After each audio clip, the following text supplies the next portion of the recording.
Police सूत्रों के मुताबिक पाकिस्तान की रहने वाली सीमा हैदर को यूपी एटीएस ने पूछताछ के बाद दिल्ली के नजदीक नोएडा के एक सेफ हाउस में शिफ्ट कर दिया। सीमा के साथ उनका एक बेटा और प्रेमी बताए जा रहे सचिन भी मौजूद हैं। सीमा हैदर की असलियत जानने के लिए पिछले 2 दिनों से यूपी एटीएस की टीम उनसे पूछताछ कर रही है। और पुलिस सूत्रों के मुताबिक इन 2 दिनों में सीमा हैदर से करीब 18 घंटे पूछताछ की गई।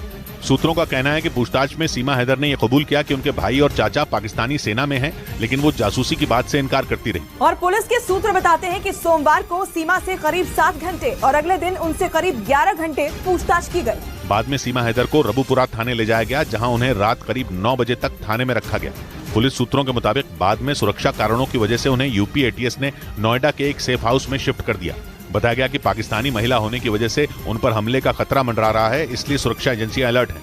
और पुलिस सूत्रों के मुताबिक यूपी एटीएस की टीम सीमा हैदर के कोड वर्ड डिकोड करने में जुट गई। जांच एजेंसियों को शक है कि सीमा पाकिस्तान की खुफिया एजेंसी आईएसआई की एजेंट है और वो सचिन से प्यार करने की आड़ में किसी बड़ी साजिश को अंजाम देने की फिराक में है।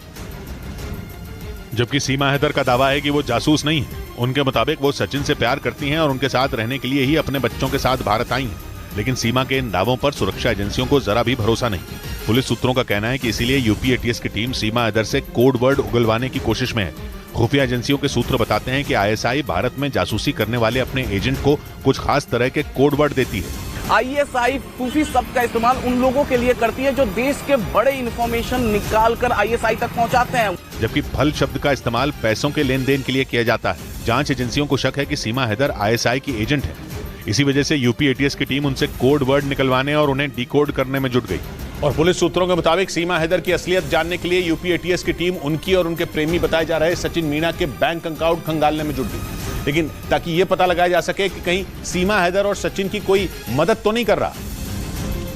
क्योंकि जांच के दौरान ये बात सामने आई कि सीमा हैदर ने भारत आने से पहले 5 पासपोर्ट बनवाए थे। इसके अलावा वो 10 मार्च को सचिन से मिलने नेपाल पहुंची थी। इसके ठीक 2 महीने बाद सीमा अपने 4 बच्चों के साथ पाकिस्तान से दुबई और वहां से नेपाल होते हुए भारत पहुंच गई। सूत्रों के मुताबिक पासपोर्ट बनवाने से लेकर और पाकिस्तान से दुबई होते हुए भारत आने में सीमा ने लाखों रुपए खर्च कर दिए। इसीलिए जाँच एजेंसियाँ सीमा, सचिन और सचिन के घर वालों के बैंक खातों की डिटेल्स खंगालने में जुट गई है। सूत्रों का कहना है कि जांच एजेंसियों को शक है कि सीमा हैदर और सचिन की पैसों से मदद की जा रही है, जबकि सीमा का दावा है कि उन्होंने कराची में करीब 12 लाख पाकिस्तानी रुपयों में एक जमीन बेची थी और उन्हीं पैसों से वो भारत पहुंची। इस बीच खुफिया एजेंसियों के सूत्रों ने दावा किया कि पाकिस्तान से आई सीमा हैदर किसी तीसरे आदमी की मदद से नेपाल बॉर्डर से भारत की सीमा में दाखिल हुई।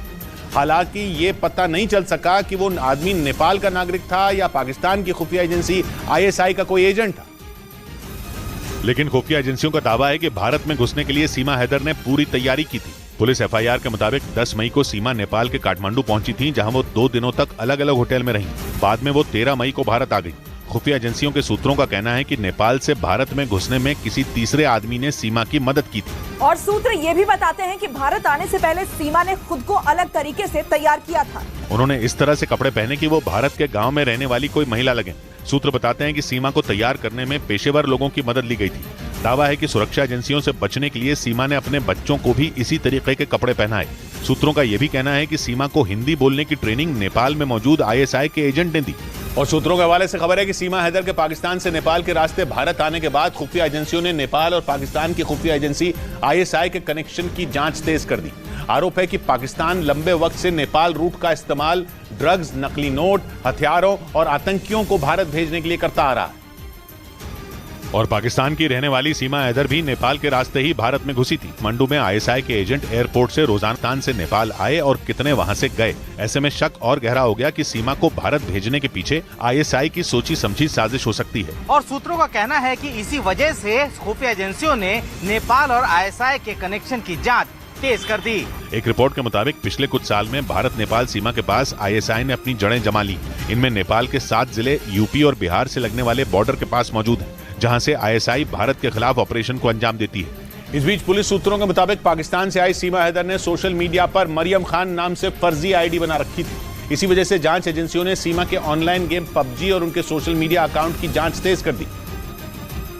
और पुलिस सूत्रों का कहना है कि सीमा हैदर सचिन के अलावा भी भारत में रहने वाले कई लोगों के संपर्क में थी। सूत्रों के मुताबिक जांच में ये भी पता चला कि सीमा ने मरियम खान नाम से सोशल मीडिया पर फर्जी आईडी बना रखी थी। इसी वजह से सुरक्षा एजेंसियों का शक और भी पुख्ता हो गया कि प्यार की आड़ में सीमा किसी बड़ी साजिश को अंजाम देने के लिए भारत में घुसी है। सूत्रों के हवाले से खबर है कि पूछताछ में सीमा हैदर ने बताया कि सचिन मीणा उनके लिए पाकिस्तान जाना चाहते थे, जिसके लिए उन्होंने पासपोर्ट के लिए आवेदन भी दिया था, लेकिन उन्हें डर था कि पाकिस्तान में सचिन की हत्या कर दी जाएगी। इसी वजह से उन्होंने सचिन को पाकिस्तान आने से रोक दिया था। और पाकिस्तान से आई सीमा हैदर की असलियत जानने के दौरान सुरक्षा एजेंसियों को यह पता चला कि नेपाल की राजधानी काठमांडू में सचिन ने होटल में गलत नाम से कमरा बुक करवाया था। पुलिस की एफआईआर के मुताबिक 10 मार्च को पाकिस्तान के कराची शहर से दुबई होते हुए सीमा हैदर नेपाल पहुंची थी।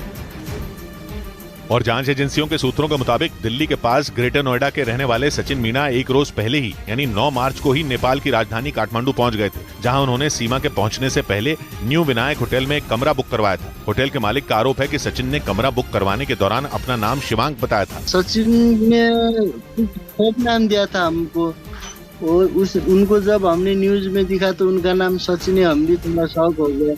होटल मालिक के मुताबिक सचिन और सीमा करीब 8 दिनों तक वहां रुके थे। उनका यह भी कहना है कि सचिन ने भारतीय करेंसी में होटल का बिल चुकाया था।